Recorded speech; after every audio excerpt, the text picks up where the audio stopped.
Welcome back to another segment of Behind the Scenes of the Waltons. Today I'm going to take more of your questions in another segment of Ask Judy. This question is from Mike.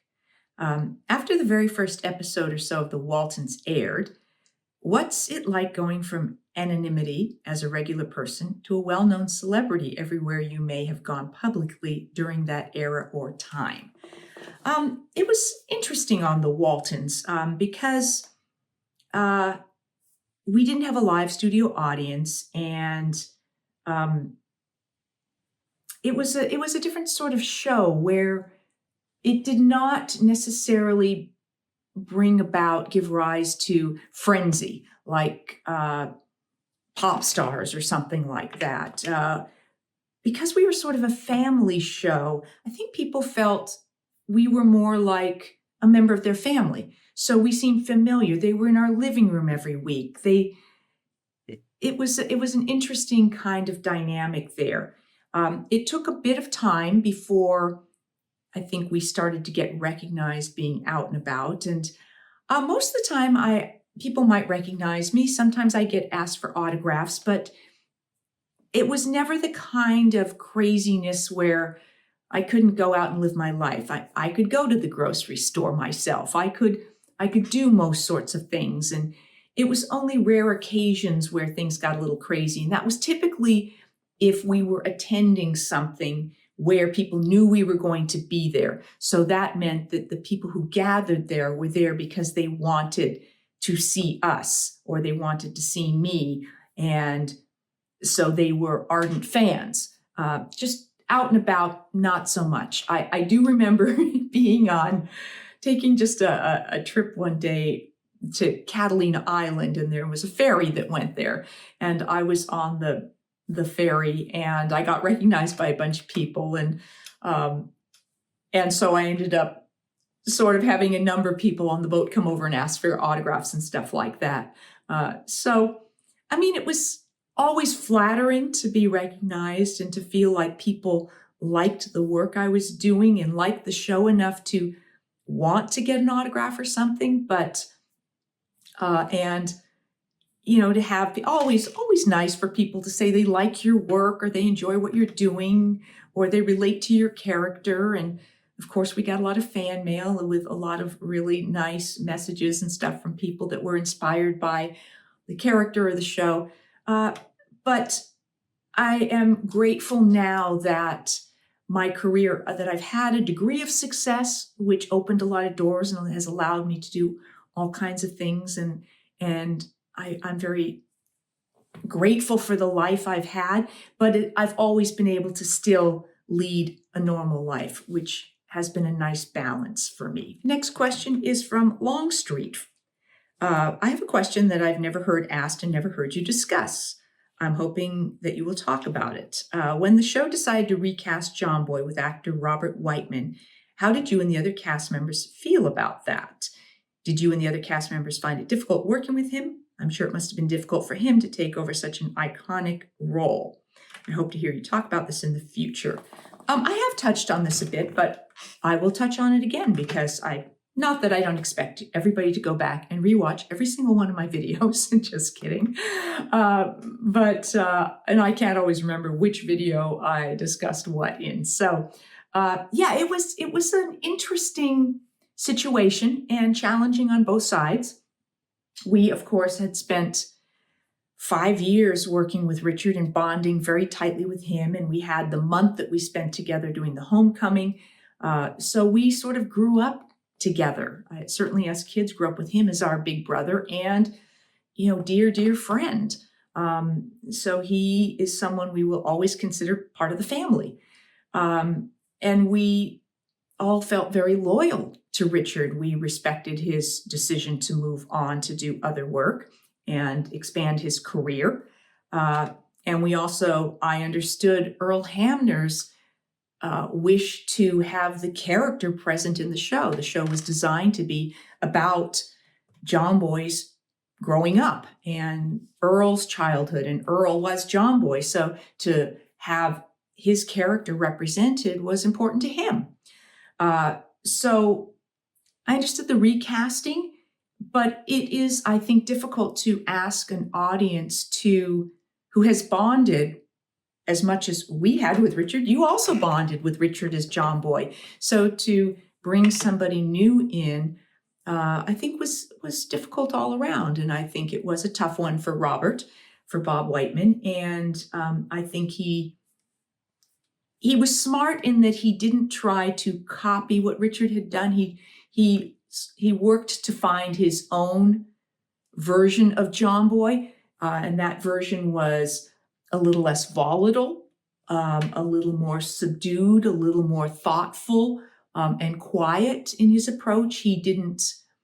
When Richard was playing John Boy, the character of John Boy was the focus, and so he was very much the center of everything and drove scenes, and his energy was what a scene became about in a lot of cases, because he was young and he was, full of all this emotion and energy as John Boy growing up. And then by the time John Boy came back from war and his injury and everything, I think it sort of made sense for him the life experience and the trauma that he'd been through, to perhaps have him be a bit more mature and a bit more introspective. And that he became just a member of the ensemble rather than the primary driving force of the show. So that changed in that dynamic too. I mean, we all accepted Bob and worked with him, but I wouldn't say that we had the opportunity to bond with him in the same way. So we each, as a character, had a relationship with the character of John Boy, and that changed. We had to respond to the way in which his portrayal of John Boy was being delivered to us. So it changed the dynamic of how we did that as well. So, different all around. And I think we all did our best to bring it to life and play it as realistically as possible. How successful that was is really kind of at the discretion and choice of you as a viewer. This question is from another unspecified named user. So, good day, Judy. What a wonderful follow-up from part 1 of Hal. He's the type of person you would want as a friend or neighbor. I have a question for you. Not sure if you've answered this before or if I forgot the answer. Which do you prefer shooting, interior or exterior scenes, and why? Interesting. I think it depended on the circumstances. Sometimes the soundstage was nice because we weren't dealing with the elements, the heat sometimes, or the cold, or the dust. But it could get really airless in the soundstage, and you lost track of the day because it was dark. There was no windows in there, so sometimes you'd be inside for hours and hours, and then you'd go outside and it was light, and you go to lunch, and then you come back in, and then it might be hours, and maybe you go outside to use a bathroom, and you come back in, or you go outside to change your clothes in your dressing room, and all of a sudden you go outside at one point and it's dark, if it was later in the year. So I would often at the end of the day think, where did the day go? Like you were in a dark cave all day, it felt like. So that, that was interesting, but the sets were familiar, and it was what it was. The exterior scenes, again, they could be your moving equipment. It could be hot and dry and dusty. And you were dealing with wearing clothes for summer or spring shows when it was hot and it was summer, and you were always off on that because we were shooting winter stuff in the summer. So you were bundled up and it was hot and you were under lights, and that was miserable. And then it was colder and you were dressed for summer or trying to get in Drusilla's pond. So those things were not such fun. I think what was sometimes the most fun was when we used a set we didn't usually use, whether we went on a location to Franklin Canyon, or we went over to the Columbia Ranch, or every once in a while we'd use a location that wasn't on any studio at all. So sometimes those were fun just because they were different. And I found when I did other shows that it was kind of fun to go to the different locations and different sets and things like that. But there was also an element of being on location. Like if we went to Fraser Park, you were stuck there all day. It was a long drive to get there, and then you were out there all day, and you didn't really have a dressing room. You had a cubicle to change in, and maybe there wasn't really places to sit down and get out of the sun.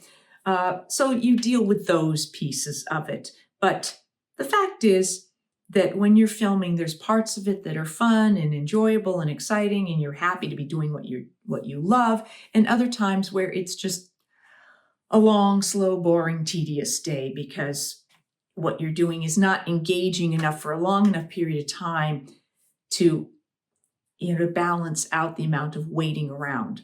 So not really a clear-cut answer because it really was not so much just an interior and exterior, but what set, what scene. And I think that was more what it was. What scenes did I enjoy filming the most? Thank you for joining me for this segment of Ask Judy. If you have a question, put it in any of the comments on any of the videos because my filter is that I read comments that I haven't read before.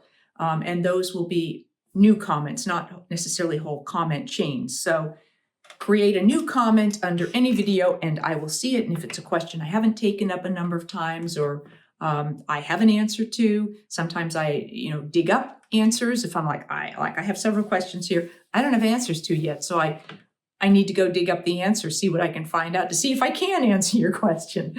But go ahead and put those there and I try and grab them to answer. I will see you next time for more behind the scenes of the Waltons and more Ask Judy. Thanks for watching.